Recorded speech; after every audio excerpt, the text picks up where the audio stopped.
Hello everyone, I have been given the honour of asking all of your questions to Mark Fixes Stuff. Hello! For his Q&A. Is this just for patrons or is this going public?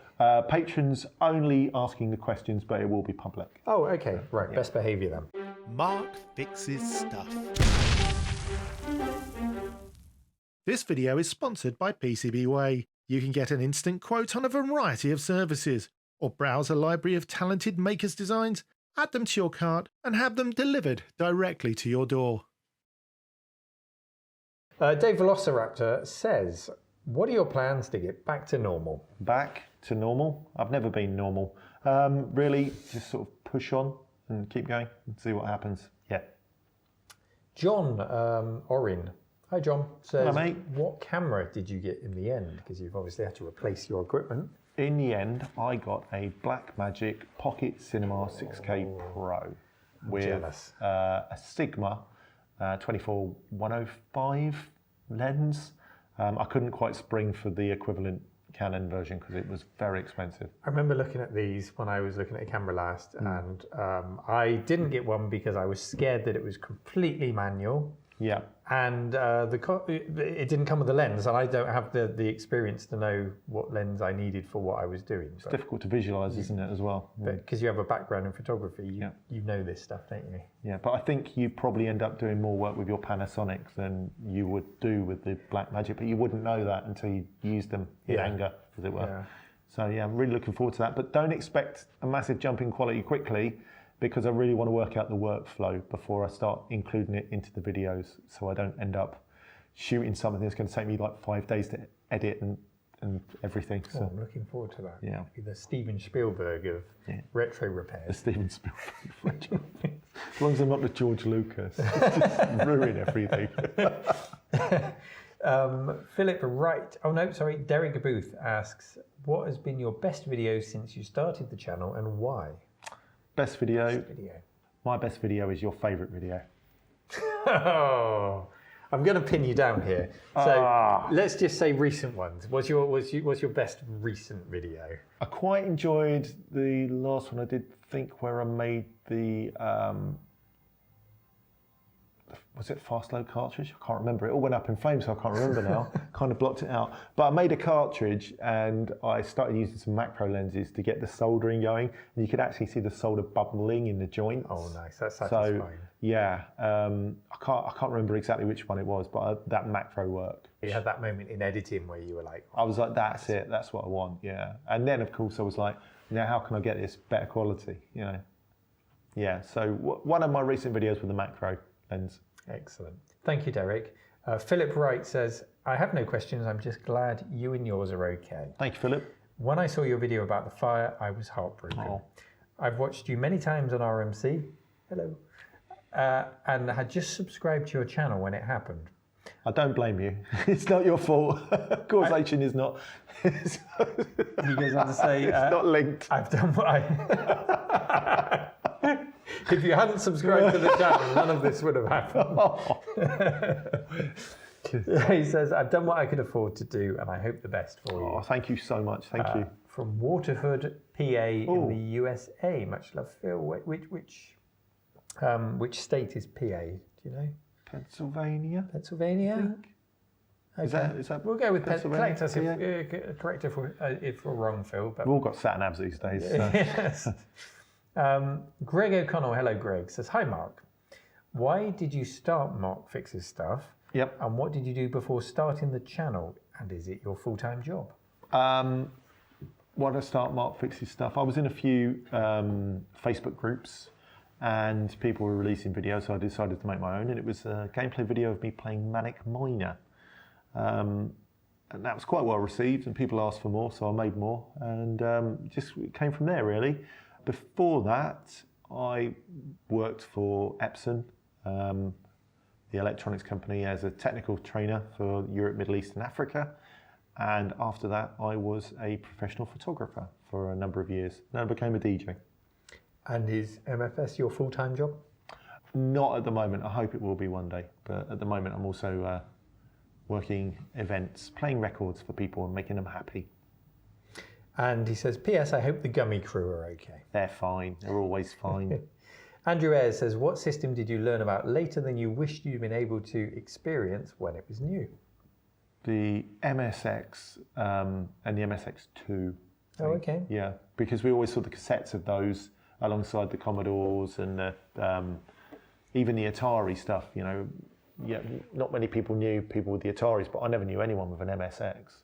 Yeah, and it was common. It was publishers that we were familiar with, like Codemasters. You'd see maybe on the top shelf just 1 or 2 games that said MSX. That's right. Yeah, but you never got to see them run, or I certainly, and it sounds like you had the same experience. Exactly. Didn't know any friends with one. Yeah, and then you find out later that basically anything on a tape is just going to be a lazy Z80 port, and anything on a cartridge by Konami is probably going to be fantastic. Apart from maybe even have some custom chips thrown in there to make it even better. Yeah. So yeah, MSX definitely. MSX, good choice. Knifer says, glad it seems you and your family are doing all right, mate. Very happy to have joined to help you out. My question is, what are you doing to keep yourself relaxed and have a bit of fun at the minute? Honestly, just setting up my repair area in the dining room, getting all my tools ready and putting things into drawers with labels. It doesn't make me a bad person, isn't it? It is. And to be honest, you know, what I do would be my hobby anyway. So I'm very, very lucky in that respect. So yeah, just sort of getting set up again. Lots and lots of shopping. And lots of breaking down cardboard boxes and going to my local recycling centre. Loads of it. But good kind of shopping, not the kind of shopping with it that you hate having to do. Not beans. Not socks. Not socks. Philip McAllister says, if you had a time machine and a briefcase full of cash, which era would you travel back to, and which fully kitted out dream machine would you buy with it? Ooh, I would probably go back and get lots and lots of CD32s and then bring them back here and drip feed them into the market. The CD32. Yeah, it's a bit of a rubbish machine, but you've got to admit, they're worth a few quid now. Yeah. I'd go to the point where Commodore had made such a donkey's arse of it that everything was like bog cheap. You know, you could pick them up for like 30 quid. In the bargain bin. And I'd just pick up as many as I could and bring them back with my time machine. Get some FMV modules while you're there. Yeah, absolutely. They'll probably give those away for free, and I'll just bring them back. And a couple of SX1s as well. Bring those back. And maybe just make a little trip so that you appear in that intro video on Cannon Fodder, just in the background, just walking past. Yeah. With a briefcase full of cash. And a briefcase full of cash, and I'll just nick the Donald Duck head. And just run Maybe off, it is you, we don't know. Benny Hill style into the distance. So yeah, good question. Thank you, Philip. The Retro Channel asks, he says, yeah, I got a question. Does Barry Manilow know you raid his wardrobe? Oi! And then he says, oh wait, sorry, that one's for Neil. Thanks very Thank much you. for that. How did he know Barry you'd be asking Manilow. questions? Yeah, how did you know? I reckon you set him up. Oh. He does go on to say, what is your all-time favourite system? There can be only one, no runners-up, no close seconds. PC Engine. Oh, okay, PC Engine, Without straight question. in there. Yeah. PC Engine. It's got to be the PC Engine. It's got to be the white one. White or grey, I don't mind. Or the TurboGrafx. The white don't one's mind. cute, but you know, obviously I need more than one. So CD-ROM? CD-ROM. CD-ROM? CD-ROM. Would you want that? Yeah. Yeah, well, CD-ROM. Any other extras? No. No. No. Multi-tap, couple of pads. Well, those are just standard as far as I'm concerned. Okay, fine.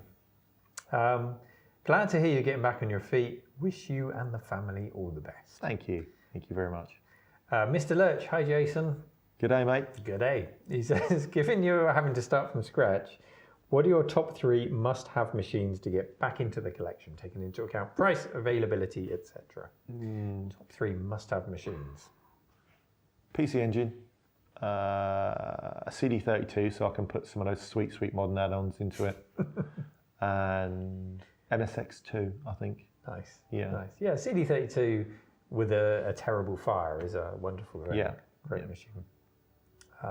Beeblebrox says, most retro computer / game nerds have a killer, can you believe I got this thing for only that? Times when you feel you got really lucky or you caught a major break. I'm sure you have at least one or two stories you can share. Okay, I've got two. First one, free cycle, where people give things away for free.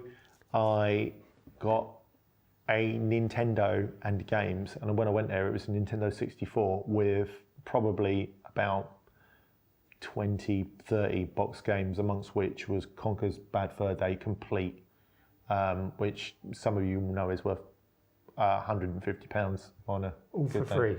All for free. Jeez. And I turned up late to collect it, and she kept it for me. How long ago was this? 3 years, maybe 4. Still worth a huge amount of money. And Oh, well within the retro bubble. Well within the retro bubble. what do you do in those situations? Because you must have known when you picked it up. Do you? Well, Should you say to someone, "Don't give it to me. This is worth a lot of money"? Well, Or here's should you the take thing, it knowing that it's going to a good home. I always think it's bad form to, when someone's giving you something for free, to stand there and sort of go through and inspect it like you're going to discard the bits you don't want.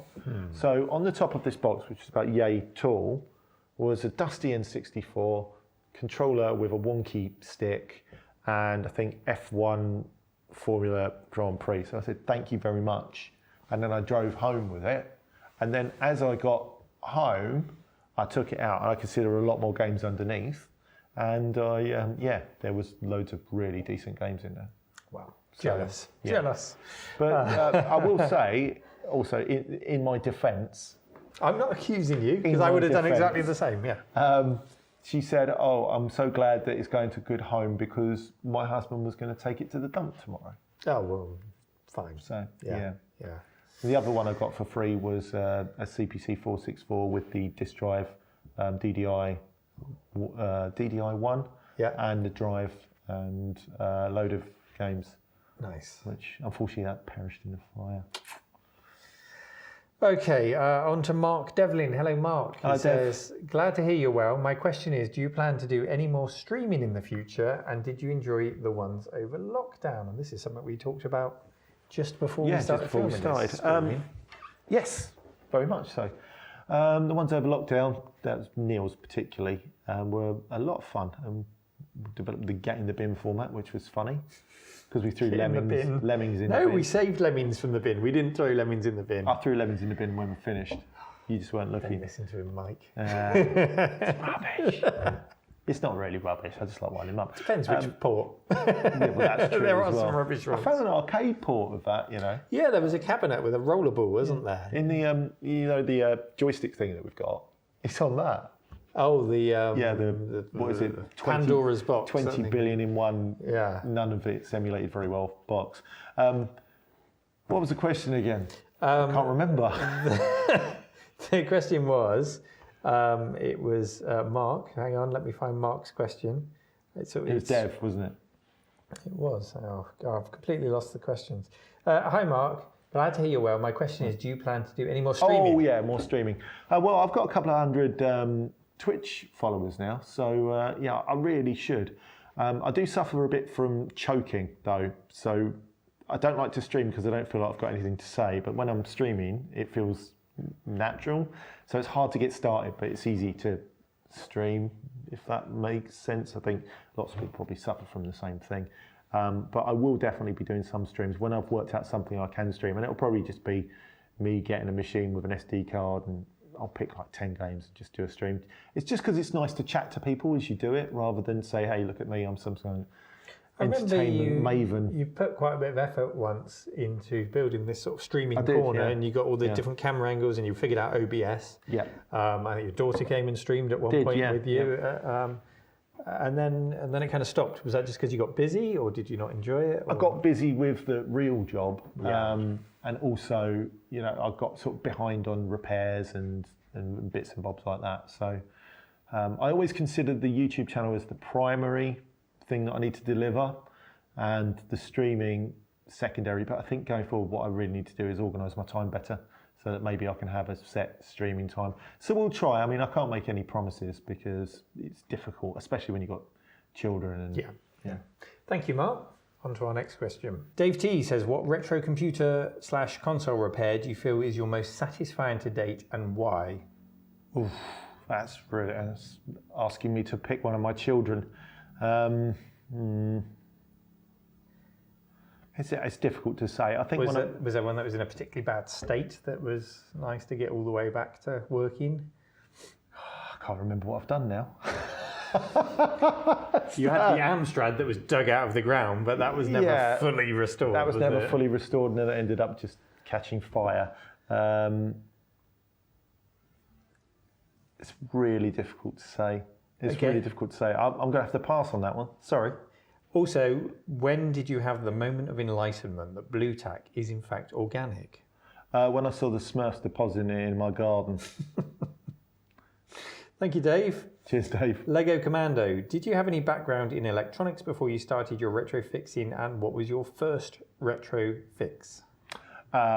First retro fix, probably the membrane on a Sinclair 48K Spectrum, and yes, I worked for an electronics company, major electronics company. He also says, glad you and your family are okay, and thank you for all the joy and inspiration your channel has given us. Oh, thank you. Caleb Hansbury says, is the house salvageable? How much needs to be torn down? The damage looks pretty extreme. The structure is fine. It's been checked out by an engineer.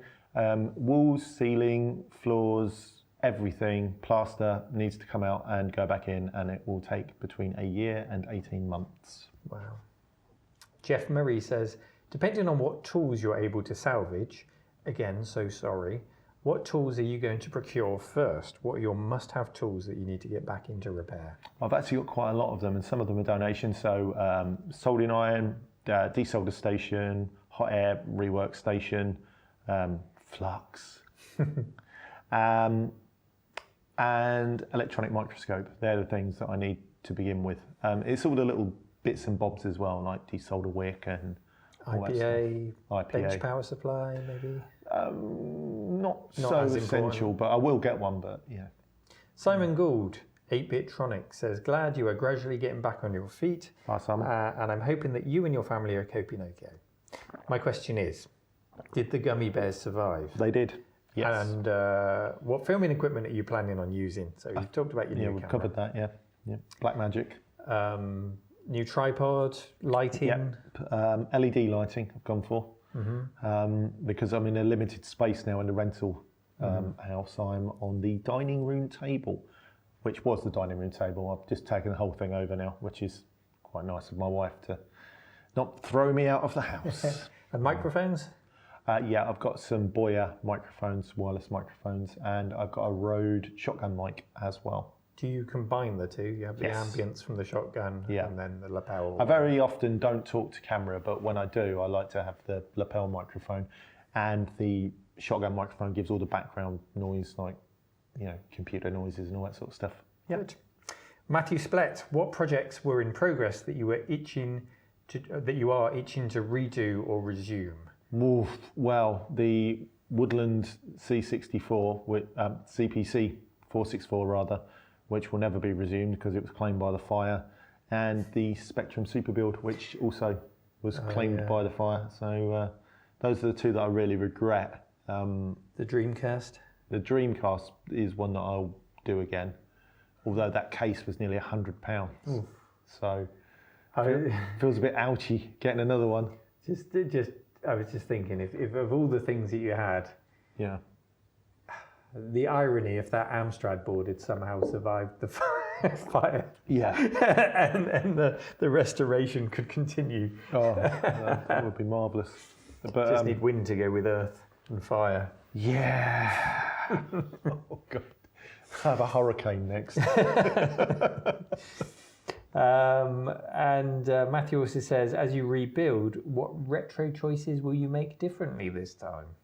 Probably won't collect as many Spectrums because I had something like 37 of them, and it became sort of like a rescue centre for old machines. But now I've got more contacts now, so I can spread them out. I can field them rather than just hoard them all unto myself. Maybe one of each model instead of lots of the same. Yeah.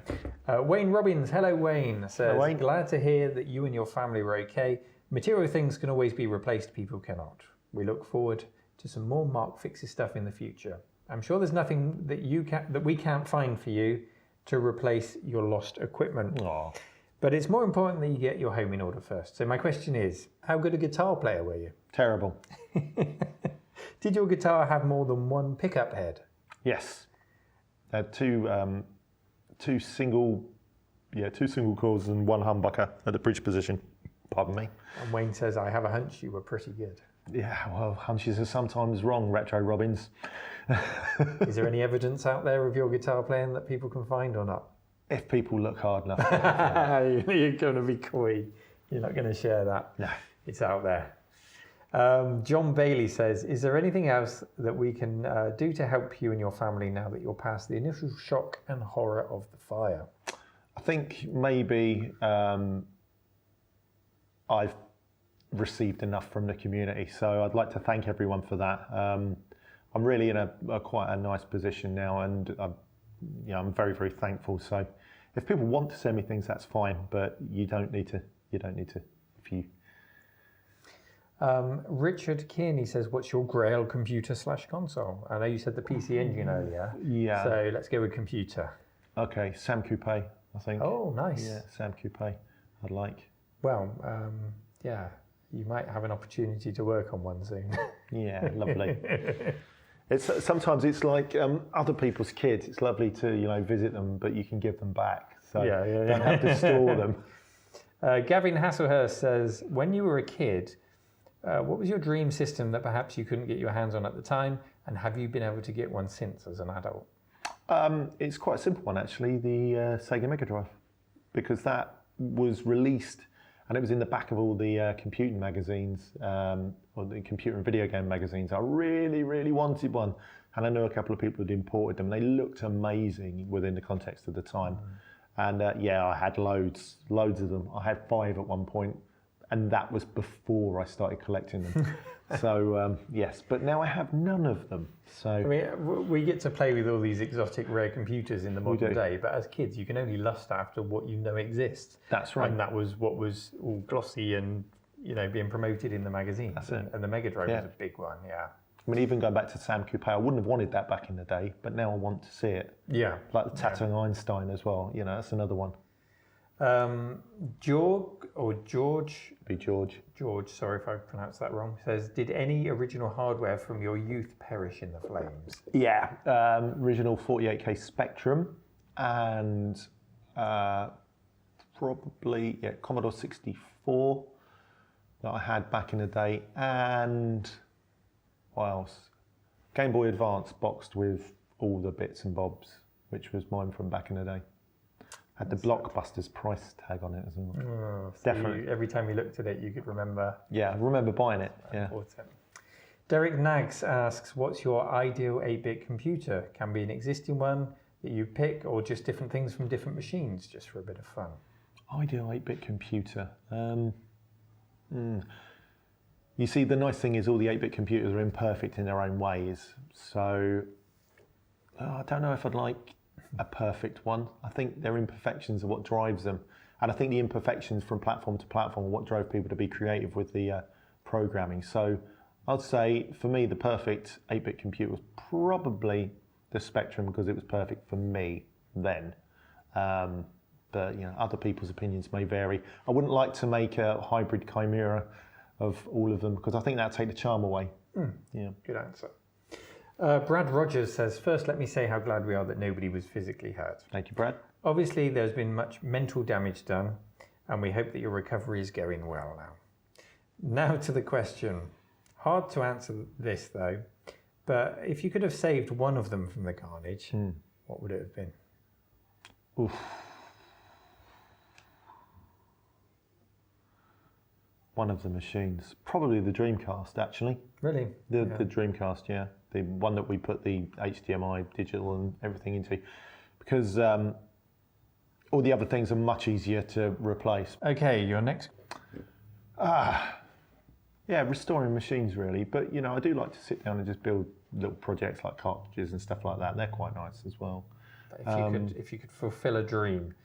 Let's go, even if you don't feel you've got the expertise to do it, if you could stop time, learn everything you need to learn to be able to do a thing.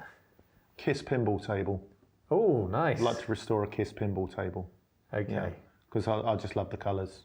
I like this as well. Do you feel that you could do that now, or are there some certain skills that you need to fill in?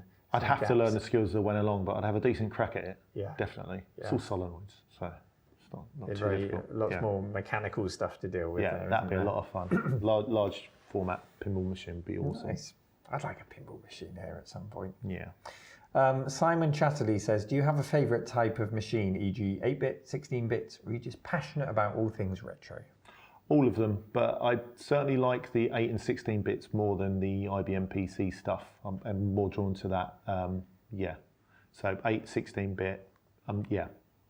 Okay, Alistair Montgomery, what was your favourite game on the Acorn Electron? Sphinx Adventure. Really? I know it's a weird choice, being a text adventure, but I used to play it with my uncle who's no longer with us. And whenever I used to type in Go West, he used to start singing We Close Our Eyes, and it's just a stupid joke. Really stayed with me. Not Blagger then? No. Nobody likes Blagger. It's impossibly hard. Chris Lawrence, what are you most sad in losing collection-wise, and why is it your vast FIFA collection? Or maybe it's Take That SingStar, you don't know. Most sad losing, a whole lot really, if I'm honest. And it's funny because you don't remember what you've got, but some days I'll remember that I had something and then realise that I don't have it anymore. So I couldn't really nail it down, to be honest. Yeah. Yeah. A few times I've caught myself saying to you, oh, Mark, have you got one of these? Or can you help me one of those? And you're just like, no, Neil, I've lost everything. I have nothing. Oh, yeah, sorry. I feel really screwdriver. bad every time I do it. It's not too bad. But yeah, if you've got a copy of FIFA... don't do it. Control Alt Reese. Hello, Reese. Hi, Reese. What's the video on your channel that you're most proud of? What's the story behind how said video came together, i.e. the decisions that led to it, research that went into it, etc.? Do you know, it's a funny one, but the one that I'm most proud of, because it saved the most things going into landfill, is probably the one about quick fix for an LCD TV that's just not turning on, just clicking. I've had loads of comments, oh, you've saved me loads of money, my grandma's telly wasn't working, or we were going to take this to the dump. I found a TV out by my neighbour's dumpster and now it's working in my games room. So that's the one I'm most proud of, because I think it's had the biggest A, impact on the environment, and B, saved people the most money. And it's not just for retro. So that's the one that I like the most, being out there, as it were. Like Retro Thunberg. I am. Gretro Thunberg. Did you like that? That's pretty bad. It's bad enough that I'm going to steal it. Richard Shears says, what do you now need to help the channel? Or to rephrase that, what are the most important things that you currently need to help the channel? Sorry, it's probably a bit of an overwhelming question, so if you want to skip it, please do. I think I sort of covered it already. I've kind of got everything I need to be getting on with. Had some really wonderful donations, just really projects really coming up in the future, but I've got to be quite careful because I do have limited space. So I think something you said to me before that you're grateful for is the patience and the support that you've had from absolutely. people. So, yeah. Yeah, just the support really. Yeah. Thank you very much. Keep watching, really. Serge Caron says, what is your favourite game ever on an 8-bit computer/console of your youth? Also, what is the 8-bit game you found the most impressive? Favourite game ever, Manic Miner. The game that I found most impressive on 8-bit system is Castle Excellent on the MSX1. I haven't played that one. Was it called Castle Excellent? Castle Excellent, yeah. What kind of game is that? Platformer, kind of puzzle platformer, flip screen. You've got to get different coloured keys to get through different doors, and it feels epic. It's really, really good. What's excellent about it? Like the animation, the graphics? Or... It's called Castle Excellent. So it's just excellent by name. It's excellent. Yeah. Excellent by name, excellent by nature. Atom Neton says, what was the one that got away? Some system or component or tool that you've always wanted or lusted after that you never had a chance to get in your collection and that you perhaps might look out for in the future new collection? Going to go with Sam Coupe again. Yeah, going to go with Sam Coupe again. And that is the one that got away, because I've seen a couple of Sam Coupés that were given away to other people in the retro community, and I've been like, how did you get that? And they went, I actually got it for free off like a local Facebook group. I was like, oh. Only 12,000 ever sold, I think. So Yeah, that's not a pretty lot. rare. Not a lot. Question 2, are there any other YouTubers that you watch regularly, other than that Amiga 600 hating Neil? Do you watch retro channels or stuff we'd never predict, like interpretive dance and K-pop? Okay, so I'm going to steer away from retro channels. I do watch quite a few of them. I don't want to upset anyone. But what do I watch? I tend to watch a lot of video editing stuff for Tips and tricks. Yeah, DaVinci Resolve and all that sort of stuff. And I watch Linus Tech Tips. I like that. I watch what else do I do? Gamers Nexus, and is it Jay's 2 Cents? I watch that quite a lot. Just because I like the way they present the style. I'm not particularly into the modern PC stuff, but I do like the sarcasm. So, yeah. And a third question, how did you get into retro stuff, and how did you learn the skills you have for recapping and repairing temperamental old electronics? I got into retro stuff in the last couple of years of secondary school. My friend Sidan, he got hold of a couple of rubber key Spectrums, which, you know, about 10 years previously I wanted, like, greatly. And he was gutting them, fitting hinges on the insides and turning them into pencil cases with a little butterfly clasp on the front. So immediately I told him to stop doing that, and he wouldn't, so I had to buy them off of him. It was a 48K and a 16K model, and I still had those, but they went with the house fire, unfortunately. Oh, wow. I rescued them for as long as I could. They had a much longer life. Yeah, that's how I got into that. And where did I learn my skills? Just picked them up as I went along. A few basic electronics courses, and working for the electronics company. So yeah, Pencil case Spectrums. it was awful thing. Did they have leaded solder? They did. They had leaded pencils, and they were just sat there going, "Kill me, kill me." Igor Perucci says, "Hi Mark, hope you and your family are safe and well. Here you go. What do you think about?" Sorry, Igor, is it? Rather, I think so. Igor, sorry, Igor. What do you think about the Atari 8-bit computers? Do you like them? Do you have any experience with them? I like them, and I think they're very, very surprising. I didn't have any experience with them back in the day, but having seen them since, they're actually excellent. Much better than I ever gave them credit. And I've never really had any hands-on time with them back in the late 80s, early 90s. They weren't common here, were they? No. The Mr. Jamu says, what was the first video game you ever remember playing? It would have been a TV game, and I would have forced my aging grandmother to play something like football or tennis, which is just bigger bats, you know, on the black and white TV. Alex Aris says, "Hi Mark, what was your first game to load from tape?" First game to load from... Oh, sorry, I've completely misread that question. Hi Mark, what is your most favourite game to load from tape? Oh, I feel the same, Monty, on the 128K Spectrum. It takes forever. I love the loading screen, but I love the point where it stops loading and then that lovely music starts. That's actually my favourite piece of 8-bit music. Rob Hubbard, is it? Yes.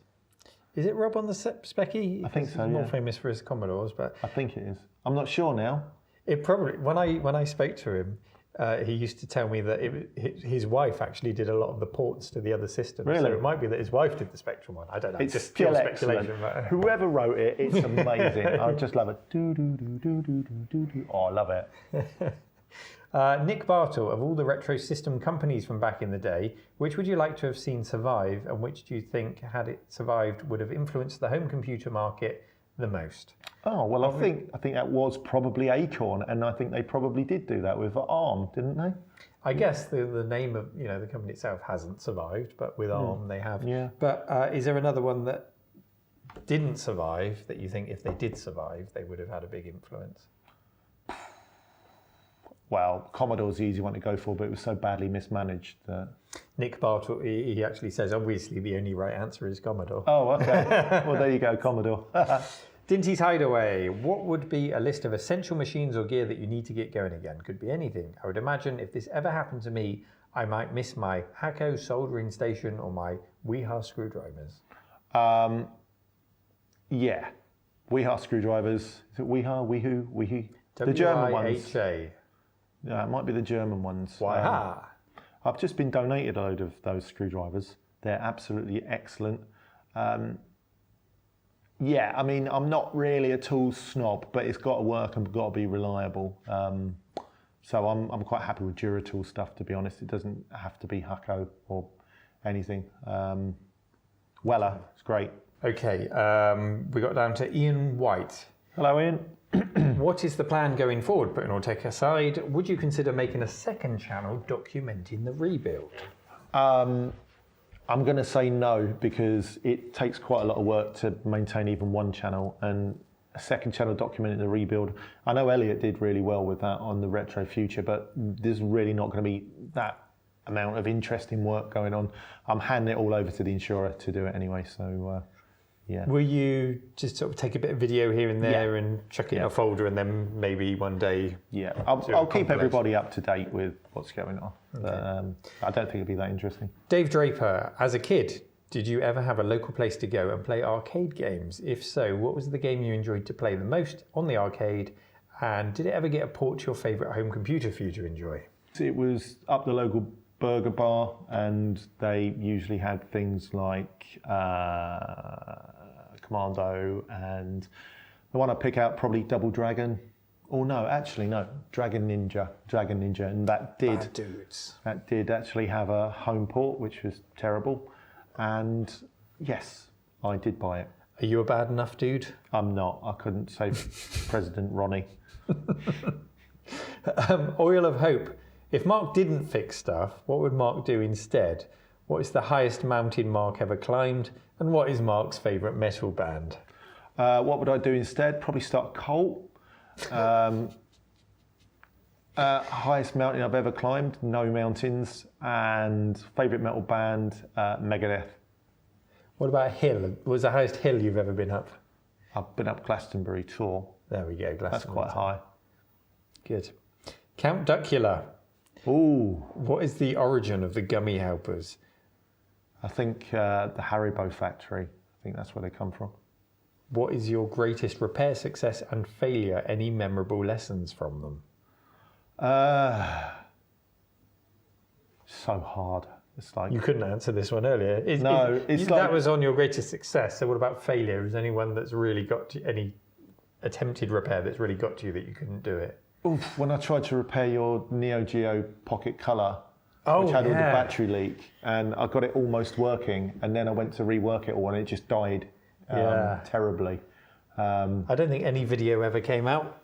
We never had a chance because the fire happened. Because the fire took it. Have you got any footage of it?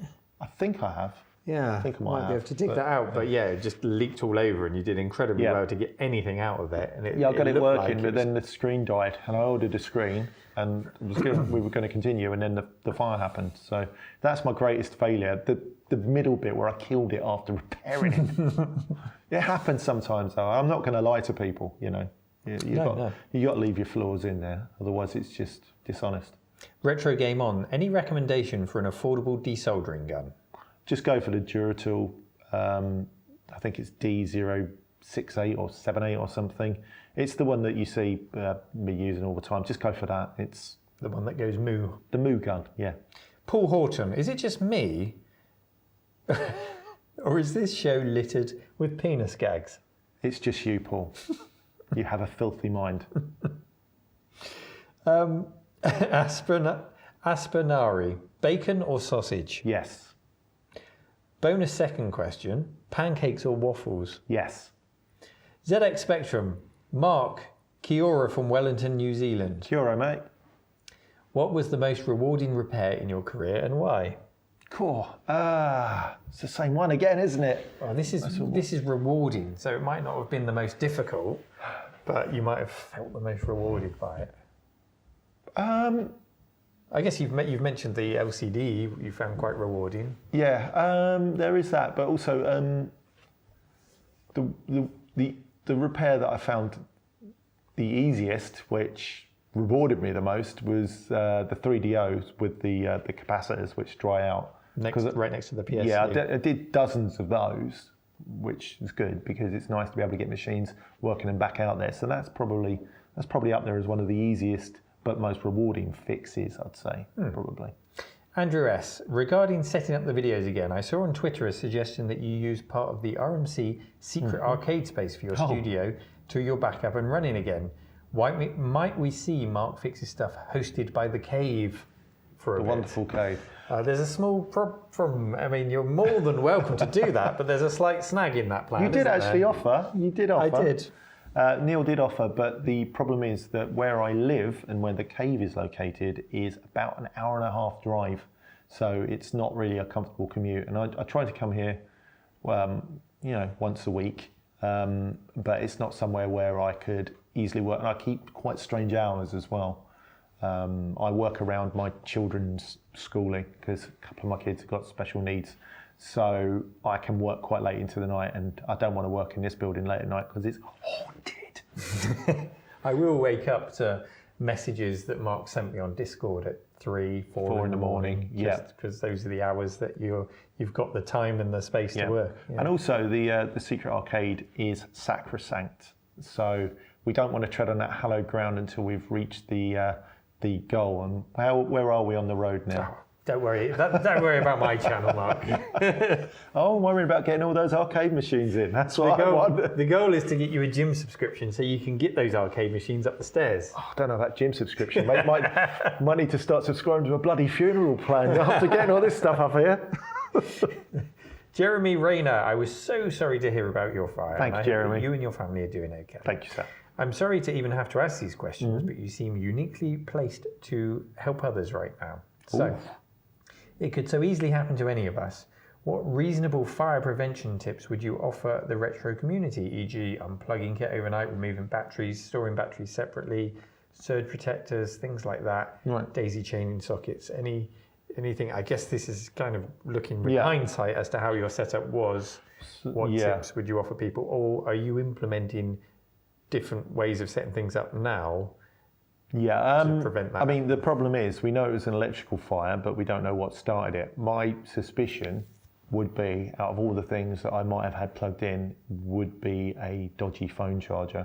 So the two things I would say: make sure your smoke alarms are working, and always change the battery. The smoke alarms save lives.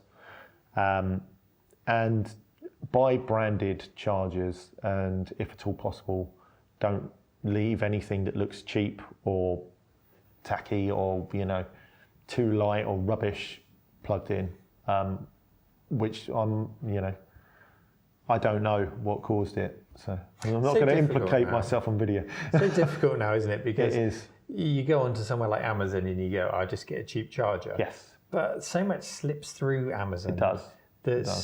You don't know unless you pull it apart. If you look at like Big Clive, for example, he pulls stuff apart that's horrifying, and you never think your house is going to catch fire. Trust me, it does. So smoke alarm, don't leave cheap chargers plugged in. I have everything on smart plugs here, and I always check before I leave, are they off?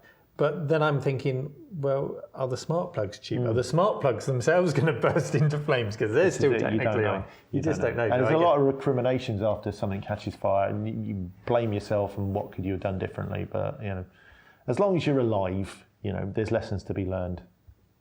He also asks, would you recommend that we catalogue our retro collections?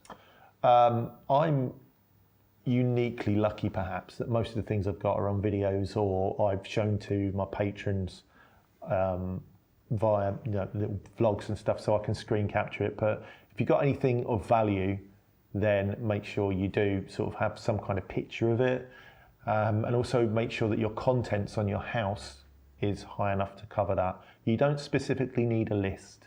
You don't need specialist insurance. In fact, if you ask them, they'll probably tell you no. But yeah, do keep a list. Jeremy's also linked to what he calls an amusing 1971 animation about fire safety that people might enjoy. Have you got to see that yet? I'll watch that later. But I'm feeling a bit more like emotionally hard. But there is a link on the post here if anyone else wants to see that. Philip McAllister, Mark, I'm after some advice. I have a vintage joystick hardwired to my old machine. Right. It's seen some use and is now really limp with little action in it. My wife now won't play with me because she prefers a stick with a firmer action. Right, okay. Like a zip stick. Is there a quick fix I can make to the shaft, or will I need to seek out a specialist for advice? I think the only option for that situation, maybe get a multi-tap, get another player involved, and then you'll just, maybe use a thumb pad, something like that, some different way to agitate your controller. Do you think his wife might be impressed by a monster joystick? I think everybody's impressed by a monster joystick. Genuine Samurai arcade parts. Genuine. Son of Akatosh says, "Hi Mark, I follow you because of your flux fetish." It's a going fetish. downhill quickly. It is, isn't it? I'd like to ask you a pretty common question. What is your preferred 8-bit machine and why is it the Amstrad CPC 6128? Thanks and cheers. Yeah, it's not. It's the Spectrum, but nice try. Rolf Regensburg says, Mark, what was the first time you can remember being annoyed with a new feature of a new computer and longed for the good old days? Windows 98. Really? Yeah. Not Windows 95 or... No, Windows 98 was a step too far for you. Yeah, Windows 98. Windows 95 was cute. Windows 98 just ruined all the cuteness of Windows 95 and buggered things up. He says, for example, I remember being horrified when our new family computer booted into Windows 95 instead of DOS, which I found very restrictive and childlike, even though I was a child. But I was 11 and I was a big boy. Absolutamente. Terry says, hi Mark, I'm glad to see you're moving forward from that terrible, terrible event. Have you had any computer or console in your collection that's turned out to be very temperamental in its operation? Vectrex. So that you've had to constantly do some repair or other tips? Always the Vectrex. Bloody Vectrex, yeah. Any one part of the Vectrex or just all of it? Just one part. The whole Vectrex. Okay. You have to thump it sometimes to make it come on, yeah. Robert K. Hi Mark, good to see you seem to be over the initial shock of the fire and that you're motivated to fix stuff again. Absolutely. I personally enjoy the fact that you keep your mistakes in your videos and you show us how you deal with them. Thank you. What was the biggest mistake you made while trying to fix something and were you able to fix it in the end? Probably the worst thing I've ever done, which wasn't in a video, was I knocked the soldering iron off of the stand on top of a 48K Spectrum. Did it go And through didn't the realise plastic? for about a minute because I was doing something else on the other workbench and I turned around, it just melted right through. Did I fix it? Yeah, I put it into a new case with a new membrane. It was fine, but it wasn't the same machine. That's kind of cheating, isn't it? Wishes it was a pencil case. Yeah. Yeah, so did I fix it? No, I replaced the case. That was the biggest mistake I ever made. Elbows, dear, elbows. In terms of repairs, generally because you're making a video about it and you're trying to get out, say, one video or however many videos a week, you over prepare for these things, don't you? Because the cost of failure is that much lost time and views and all the rest of it. And people not being able to see content, which is painful for me. I hate that. So I'm convinced that if I wasn't making YouTube videos, I would make a hell of a lot more mistakes. Oh yeah, absolutely. Same for you. Absolutely, yeah. Matteo Pascalini says, what did you take in school? What did you want to take in school? Oh, what did I take in school? Well, anything that wasn't nailed down, really. I had pens, pencils, folders. Took one of the teacher's cars once. No, I'm only joking. I took it several times. What did I take in school? Science, additional science, English, German, art. Was this GCSE? Yeah, level? just GCSE. And And then, because, no, I couldn't do A-levels because we didn't really have a lot of money. I had to sort of leave school and get a job. Oh, okay. Yeah. What odd jobs have you had along the way? Oh, every job's odd. It's not normal to go and work. Odd jobs. I was a groundskeeper for a mailing firm, which involved sweeping the yard. I was, I've done loads of things. A recruitment consultant advisor. I know, right? I know. Trainer, technical trainer, photographer, DJ. Oh, God, I've done all sorts of things. Worked at McDonald's once when I was little. Really? Yeah. Matteo also said that I wanted to do computer stuff, so I took electronics, but ended up going from tech support to babysitting a Xerox copier, and now my new career is in food manufacturing, hot dogs and deli meats. Whew, so it's good news then. I like hot dogs and I like deli meats. And that is your last question. Oh, thank you very, very much. Well, thank you, everyone. I really appreciate all the questions, and I appreciate you, Neil, taking the time to read them out. I'm surprised we got through them all, actually. I'm surprised we got through them. I don't know how this video is lengthwise. Is it like 5 hours or something? It's going to be the video. It's going to be a series for the next 4 weeks. I'll just release it all in one go. Who needs a retention stats, eh? So it's a great reflection on your community and your viewers that you've had that many questions. Lovely, aren't they? On a Q&A. So lovely people. Thank you ever so much for your questions. I really appreciate it. Thank you, Neil. And I'll see you all out there again really soon. Remember, subscribe to get your fix and dwell in his cave.